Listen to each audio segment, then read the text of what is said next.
حضرت علقمہ رضی اللہ تعالی عنہ یہ ایک نوجوان تھے اور بڑے عبادت گزار تھے۔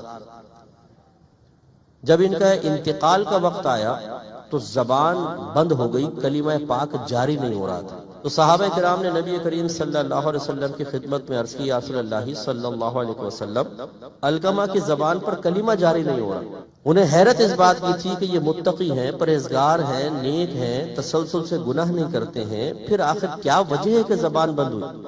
میرے آقا صلی اللہ علیہ وسلم جو طبیب اعظم ہیں، جسم کے بھی طبیب ہیں، روح کے بھی طبیب ہیں، میرے آقا نے سوال کیا اس کے ماں باپ میں سے کوئی زندہ ہے؟ عرض کی کہ جی ہاں، اس کی والدہ زندہ ہے۔ اور جب مزید تحقیق کی تو پتہ چلا کہ وہ ناراض بھی ہیں۔ تو میرے آقا صلی اللہ علیہ وسلم نے ارشاد فرمایا کہ ان کی والدہ کو پیغام بھیجواؤ کہ آپ ہمارے پاس آتی ہیں یا ہم آپ کے پاس آئیں۔ تو ان کی والدہ نے کہا کہ میرے ماں باپ آپ پہ قربان ہو جائے یا رسول اللہ، میں حاضر ہوتی ہوں۔ وہ حاضر ہوئی۔ میرے آقا صلی اللہ علیہ وسلم نے ارشاد فرمایا کہ کیا آپ اپنے بیٹے سے ناراض ہیں؟ کہا کہ جی ہاں۔ فرمایا معاف کر دو۔ ان خاتون نے کہا، اور بڑے غور سے اس بات کو سماعت فرمائیں، ایسے وہ تمام غلام نوجوان جو اپنی بیویوں کی غلامی اختیار کر کے اپنے ماں باپ کو حقیر سمجھ کے ان کے ساتھ بدتمیزیاں کرتے ہیں، وہ خاص طور پہ توجہ سے سنیں۔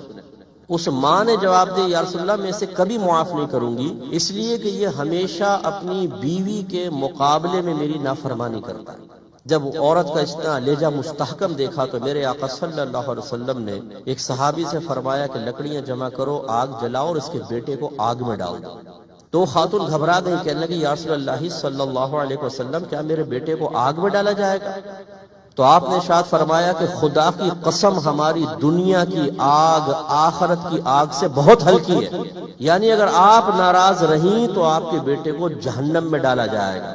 توجہ فرمائیں، وہ بیٹا کوئی چرسی موالی نہیں تھا، بے نمازی نہیں تھا، وہ فیس بک پر بیٹھ کر پوری رات لڑکیوں کے ساتھ چیٹ کرنے والا نہیں تھا، وہ جیبیں کاٹنے والا نہیں تھا، وہ کام چوری کر کے اپنے آفس میں پورا کام نہ کر کے پوری تنخواہ لینے والا نہیں تھا، وہ نیک پرہیزگار متقی نوجوان تھا۔ لیکن میرے آقا کیا ارشاد فرما رہے ہیں؟ گویا کہ اگر آپ نے معاف نہیں کیا تو آپ کے بیٹے کو آخرت کا سخت عذاب دیا جائے گا۔ جب ماں نے یہ سنا تو اس کا دریا رحمت جوش میں آیا اور عرض کی، یا رسول اللہ میں آپ کو گواہ بناتی ہوں کہ میں نے اپنے بیٹے کو معاف کیا۔ سرکار نے ارشاد فرمایا، جا کر دیکھو کلمہ جاری ہوا کہ نہیں ہوا؟ صحابہ کرام نے بتایا، الحمدللہ رب العالمین، کلمہ پاک پڑھتے ہوئے دنیا سے رخصت ہوئے۔ اس کے بعد میرے آقا صلی اللہ علیہ وسلم نے ایک عظیم خطبہ دیا جو بڑا مقدار کے اعتبار سے مختصر لیکن عظمت کے اعتبار سے بہت بڑا ہے۔ آپ نے ارشاد فرمایا کہ کوئی بھی اپنی ماں کی نافرمانی نہ کرے، اس کا دل نہ دکھائے۔ اگر کبھی ماں ناراض ہو جائے تو جیسے بھی ہو اس کو راضی کرے، ورنہ جب تک اس کی ماں ناراض رہے گی اللہ تبارک و تعالی نہ اس کا فرض قبول کرے گا نہ نفل قبول کرے گا۔ آپ ذرا توجہ فرمائیں، میرے خاص طور پہ وہ نوجوان بچے اور وہ ہماری بہنیں بیٹیاں جو اپنی بوڑھی ماں کے ساتھ بدتمیزیاں کرتی ہیں، سخت لہجے میں گفتگو کرتی ہیں، ان کے ہاتھ سے کوئی چیز لیتے ہوئے جھٹکے سے کھینچا جاتا ہے، پاؤں پٹک کر ان کے سامنے جایا جاتا ہے، ان کی آنکھوں میں آنکھیں ڈال کر ان کے سینے پہ چڑھ کر گفتگو کی جاتی ہے۔ اگر بیٹا انہیں کوئی چیز دیتا ہے تو حقارت سے پھینکتا ہے، ماں سے ایسے جملے کہتا ہے کہ تمہارا دماغ خراب ہو گیا ہے، تم بوڑھی ہو کر بہت زیادہ پاگل سی ہو گئی ہو، تم نے ہماری زندگی حرام کر دی ہے، جینا جیرن کر دیا ہے۔ وہ نوجوان خاص طور پہ توجہ کرے، یہ تو صحابی رسول تھے، یہ نیک پرہیزگار متقی تھے، ہم لوگ تو گناہگار لوگ ہیں۔ ان گناہگاروں کے باوجود اللہ تبارک و تعالیٰ کی دیے ہوئے ایک بہترین وسیلہ اور ذریعہ کو بے دردی سے ضائع کریں گے تو اللہ تبارک و تعالیٰ کی بارگاہ میں مقبولیت کا کوئی امکان نہیں، شدید قسم کا عذاب ہوگا۔ اس لیے خاص طور پہ توجہ کریں، ہم میں سے اگر کسی نے ماں کو گھور کر دیکھا ہو، آنکھوں میں آنکھیں ڈال کے گفتگو کی ہو، لہجہ سخت رکھا ہو، ماں کو جھڑکا ہو، اس کے ساتھ بدتمیزی کی ہو، معاذ اللہ ثم معاذ اللہ ایسے کیسز بھی ہمارے سامنے آئے ہیں کہ ماں کو مارا ہے، ماں کے ہاتھ کی ہڈی توڑ دی ہے۔ آپ اندازہ فرمائیں ایسی بدبخت اولاد بھی اس معاشرے میں موجود ہے، اس کا انجام ہوگا کیا؟ ایک بزرگ فرماتے ہیں، علامہ جلال الدین سیوطی صاحب رحمۃ اللہ علیہ نے شرح الصدور میں یہ واقعہ لکھا کہ وہ سفر کرتے ہوئے ایک گاؤں کے پاس سے گزرے تو قبرستان ساتھ تھا، عصر کا وقت تھا، اچانک ایک قبر پھٹی اور اس میں سے ایک شخص برآمد ہوا۔ وہ فرماتے ہیں اس کا چہرہ گدھے کی شکل میں بدل دیا گیا تھا، اور اس نے 3 مرتبہ گدھے کی طرح آواز نکالی اور پھر وہ قبر میں واپس چلا گیا۔ دل پر ایک دہشت سی طاری ہوئی، خوف اللہ کی طرف سے اس شخص کے راز کو ظاہر کرنے کی حکمت جاننے کے لیے آپ گاؤں کی طرف گئے۔ وہاں پر ایک بوڑھا شخص بیٹھا ہوا تھا، تو آپ نے فرمایا کہ اس نوجوان کا کیا واقعہ ہے؟ انہوں نے کہا بات دراصل یہ ہے کہ یہ نوجوان شرابی تھا اور اس کی ایک بوڑھی ماں تھی۔ جب یہ شراب کے نشے میں گھر میں آتا تو اس کی ماں اس کو سمجھاتی کہ بیٹا ایسا نہ کر، تو نشہ نہ کیا کر، یہ حرام ہے، غلط ہے۔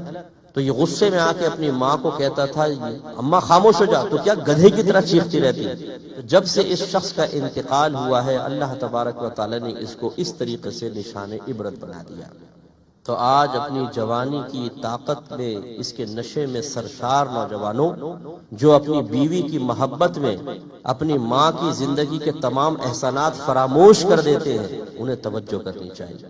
کوئی اگر بچی یہاں ایسی بیٹھی ہیں مجھے سن رہی ہیں تو وہ یہ نہ سوچیں کہ آج شاید بہوؤں کے خلاف کوئی بیان چلے گا، ایسی بات نہیں ہے۔ آج اگر آپ غیر شادی شدہ ہیں یا آپ شادی شدہ ہیں لیکن بچے نہیں، یا بچے ہیں لیکن ابھی آپ ینگ ہیں، تو فکر مت کیجئے، کچھ عرصے بعد جس ماں کے بارے میں آپ سوچ رہی ہیں یا شوہر کی ماں کے خلاف کچھ سوچ رہی ہیں، اس اسٹیج پر آپ کو بھی آنا ہے۔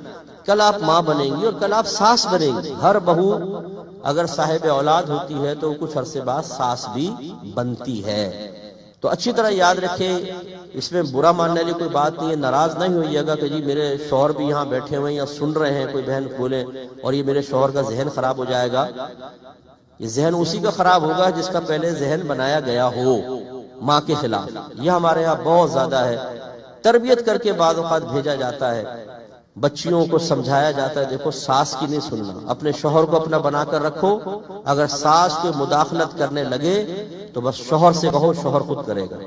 اور ہمارے نوجوان جو بیوی کی اداؤں میں گم ہو جاتے ہیں، ہمارے وہ نوجوان جو بیوی کی بعض اوقات اس طرح کی تربیت کو نظر انداز کر دیتے ہیں، اور میں وہ کوئی لفظ استعمال نہیں کر رہا، بہرحال تو وہ بیویوں کو سمجھ نہیں پاتے اور وہ ان کی باتیں سننے کے بعد اپنی ماں کو ہی اپنی خوشیوں کو دشمن سمجھنا شروع کر دیتے ہیں۔ ایسے ایسے مناظر دیکھے جاتے ہیں کہ بیویوں کہتے تم پیچھے ہٹو میں بات کر رہا ہوں نا، خود ماں سے بدتمیزی شروع کر دیں گے۔ یا اگر بیوی بدتمیزی کرے گی تو خاموش ہو کے سن رہے، ماں کو ذلیل کر رہی ہے، بے عزتی کر رہی ہے، بیٹا کھڑا ہوا سن رہا ہے، کچھ نہیں بولتا۔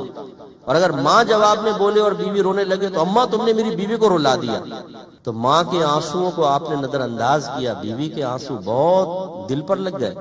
تو ان چیزوں پہ توجہ کرنی چاہیے، مکافات عمل ہوتا ہے۔ میرے آقا صلی اللہ علیہ وسلم نے ارشاد فرمایا کہ جو اپنے والدین کی خدمت کرے، جب یہ بڑھاپے کی حالت میں پہنچے گا تو اللہ تبارک و تعالی اس کی اولاد کو توفیق عطا فرمائے گا، وہ اس کی خدمت کرے گا۔ اس کا مفہوم مخالف اگر لے لے، اگر آج ماں باپ کو سے بدتمیزی کریں، بیوی کے مقابلے میں ماں کو ڈیگریڈ کیا جائے، تو کل مکافات عمل ہے، کل آپ کی اولاد بڑی ہوگی۔ میری بچیوں کو خوف زدہ ہونا چاہیے کہ جو اپنے شوہر کو ماں کے مقابلے میں کھڑا کر کے اس کی زبان سے بدتمیزی والے کلمات نکلنے پر خوشی کا اظہار کرتی ہیں، کل آپ کا جوان بیٹا آپ کے سامنے کھڑے ہو کر اپنی بیوی سے جب آپ کی بے عزتی کروائے گا اور یہ مکافات عمل ہوگا، اس وقت احساس ہوگا۔ اس لیے پہلا تو ایک پہلو یہ کہ ماں باپ بہترین اللہ تبارک و تعالیٰ کے قرب و وصال کا ذریعہ ہیں، ان سے بدتمیزی کی تو یہ قرب و وصال تو بہت دور کی بات، انسان شدید عذاب کا مستحق ہوگا۔ اس چیز کو پیش نظر رکھیں۔